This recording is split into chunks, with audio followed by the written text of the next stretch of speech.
Hello, what's up? Congratulations, guys. We made it through the week. Happy Monday. Woo, woo, woo, woo, woo. Proud of us.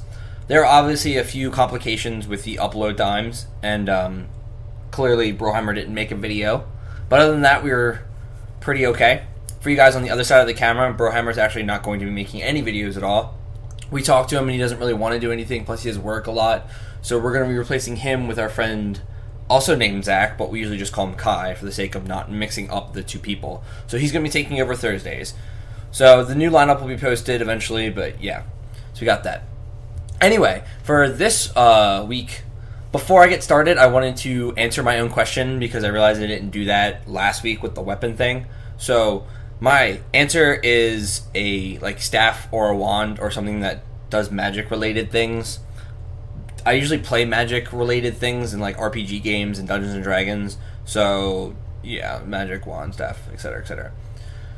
The main topic of today's video, though, is going to be Avatar: The Last Airbender. Well, more specifically, Legend of Korra, and more specifically from that is the politics of Republic City. When Avatar: The Last Airbender first came out, there were pretty clear about who was good and who was evil for the most part. It was pretty obvious that the Firebenders were evil, because they were trying to invade other places, they were trying to take over, they were trying to make it so Firebenders were the only benders. For the most part, that's pretty evil to everyone except for the hardcore Firebender fans. But with this new series, they put benders versus non-benders.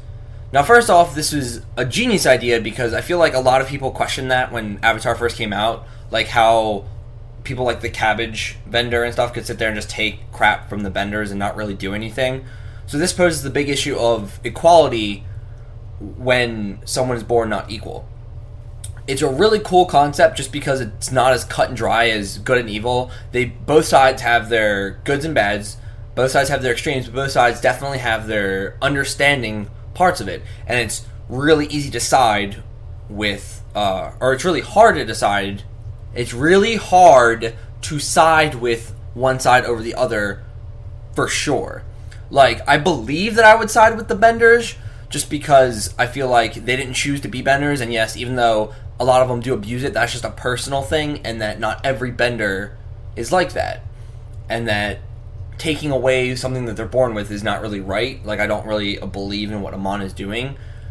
But that's just in a hypothetical situation, you know? You can't really for sure say, because if I was a bender, I'd probably side with the benders, but if I was a non-bender in that world, maybe I would side with the equalists. I don't know. Anyway, it seems to be that series that make that kind of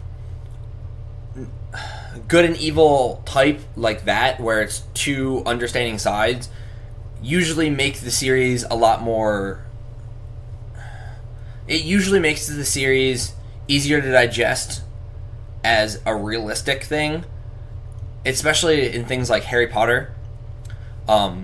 When you're introduced to Voldemort, you know that he's supposed to be evil, but some of the things kind of click, and I guess would make a lot more sense if we lived in that world and you were a pureblood or even a half-blood.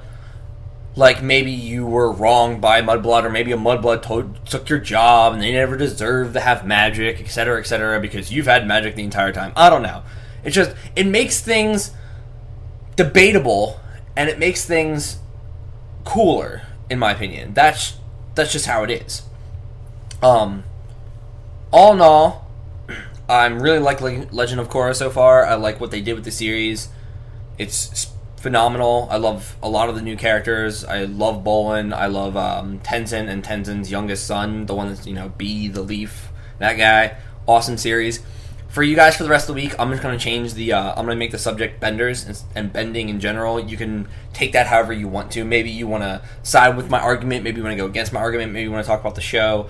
Who knows? But my question for you is a simple one at that, and it's, if you had to be a bender, what would you choose?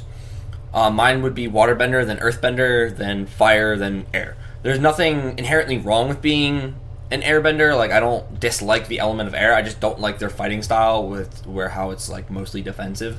So yeah, that's it from me today, guys. Have a happy Monday. Scott, I'll see you tomorrow, and remember, the future is unwritten.